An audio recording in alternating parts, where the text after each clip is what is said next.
आपण जे काही करतो त्याला खरंच काही अर्थ आहे का? की सगळं काही नशिबाने आधीच ठरवलेलं असतं? चला तर मग एका राजाच्या आणि कर्माच्या सिद्धांताच्या संघर्षातून या मोठ्या प्रश्नाचं उत्तर शोधूया. तर गोष्ट सुरू होते एका राजवाड्यात. राजा अंगती आपल्या महालाच्या गच्चीवर आरामात बसला आहे. आकाशात पौर्णिमेचा चंद्र आहे. वातावरण एकदम शांत सुंदर आहे. आपल्या मंत्र्यांसोबत बसलेला राजा सहजच विचारतो, मित्रांनो, ही रात्र किती सुंदर आहे ना? आजची ही संध्याकाळ आपण कशी घालवायची? आणि हा जो साधा वाटणारा प्रश्न होता ना, तोच एका खूप मोठ्या तात्विक चर्चेला सुरुवात करणार होता.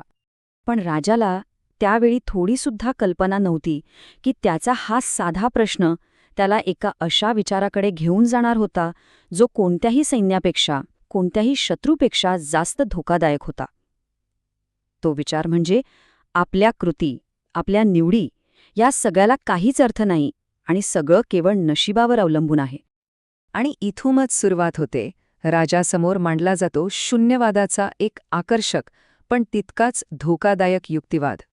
गुणा नावाचा एक तपस्वी येतो आणि राजासमोर एक असा विचार मांडतो की सगळे चक्रावून जातात. तो म्हणतो की आपण जे काही चांगली वाईट कर्म करतो त्यांना काही फळ मिळत नाही, परलोक वगैरे काही अस्तित्वात नाही. दानधर्म करणं हे पूर्णपणे व्यर्थ आहे आणि पाप केल्यानं काही वाईट होत नाही. का? कारण प्रत्येकजण आपल्या नशिबाने बांधलेला आहे, सगळं आधीच ठरलेलं आहे. आणि आश्चर्याची गोष्ट म्हणजे राजाचे 2 मंत्रीसुद्धा गुणाच्या या विचाराला दुजोरा देतात. सेनापती अलाता म्हणतो, मी तर मागच्या जन्मी एक क्रूर खाटीक होतो, तरीही बघा आज किती श्रीमंत आहे.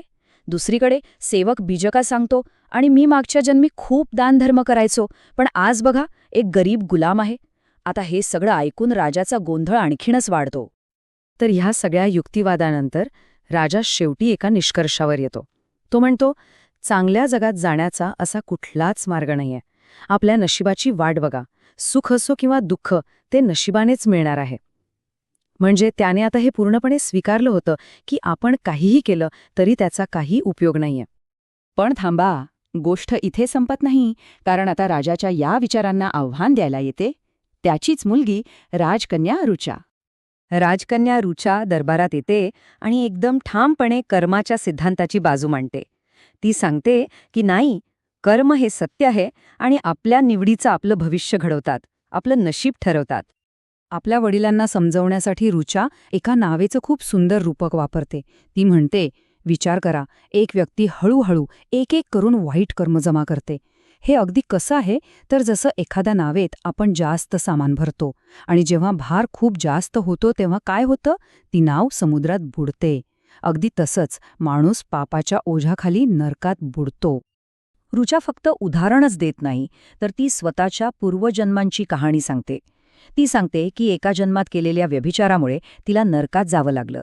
त्यानंतर तिला बकऱ्याचा आणि माकडाचा जन्म मिळाला.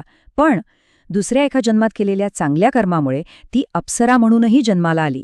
यावरून ती हेच सिद्ध करते की अगदी प्रत्येक कर्माचं फळ मिळतंच. आता आश्चर्याची गोष्ट बघा, एवढे स्पष्ट पुरावे, स्वतःच्या मुलीची इतकी भावनिक साक्ष, हे सगळं ऐकूनही राजा आपल्या मतावर ठाम राहतो. त्याच्या मनातनं तो शून्यवादाचा विचार काही केल्याच जात नाही. आणि मग जेव्हा मानवी युक्तिवाद अपुरे पडतात तेव्हा या वादामध्ये एका दैवी शक्तीचं आगमन होतं. वडिलांना योग्य मार्गावर आणण्यासाठी हताश झालेली रुचा देवाला प्रार्थना करते आणि तिची प्रार्थना ऐकली जाते. प्रत्यक्ष नारद ऋषी चंद्राप्रमाणे चमकत स्वर्गातून खाली उतरतात. आता नारदांना बघून सुद्धा राजाचा संशय काहीच जात नाही. तो उलट त्यांनाच आव्हान देतो, तोही उपहासाने. तो म्हणतो, ठीक आहे, जर परलोक खरंच असेल तर मला आता 500 शिक्के द्या, मी तुम्हाला परलोकात 1000 परत करतो. त्याला वाटतं की या युक्तिवादाने तो नारदांना गप्प करू शकेल. पण नारदांचं उत्तर ऐकण्यासारखं आहे. ते खूप हुशारीनं म्हणतात, अरे, जो माणूस सद्गुणी नाही, दुष्ट आहे, त्याला शहाणे लोक कर्ज देत नाहीत, कारण तुझ्यासारखा माणूस तर नरकात जाणार, मग तिथून कर्ज वसूल कोण करणार? बघा, नारदाने राजाच्याच तर्काने त्याला कसं निरुत्तर केलं. आणि यानंतर नारद राजाला त्याच्या शून्यवादी विचारांचे भयंकर परिणाम सांगतात. ते नरकाचं असं काही वर्णन करतात की अंगावर काटा येतो, जिथे कावळे आणि गिधाडे शरीर तोडून खातात. वैतरणी नावाची दाहक पाण्याची नदी आहे, तलवारीच्या पानांचं जंगल आहे आणि लोखंडी दातांचे कुत्रे माणसांना फाडून खातात. नरकाचं हे भयंकर वर्णन ऐकून राजा अक्षरशः हादरतो आणि इथून ही कथा एका खूप महत्वाच्या शिकवणीकडे वळते.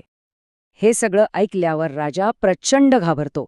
त्याचा तो शून्यवादावरचा विश्वास पूर्णपणे उडून जातो आणि तो नारदांना शरण जातो, त्यांना शुद्धीचा मार्ग विचारतो. तेव्हा नारद राजाला जीवनाचा खरा अर्थ एका खूप सुंदर रूपकातून समजावून सांगतात. ते म्हणतात, आपलं आयुष्य हे एका रथासारखं आहे. आपलं शरीर हा रथ, आपलं मन त्याचा सारथी, उदारता हे त्याचं आच्छादन, तर हात-पायांवरचा संयम ही त्याची चाकं आहेत. आणि सगळ्यात महत्त्वाचं, शहाणपण हेच आपलं मार्गदर्शक आहे, जे या रथाला योग्य मार्गावर चालवतं. तर ही प्राचीन कथा आपल्याला एका खूप महत्त्वाच्या प्रश्नावर विचार करायला लावते. जर आपलं आयुष्य खरंच एक रथ असेल, तर आपल्या रथाला कोणता मार्ग दाखवला जात आहे?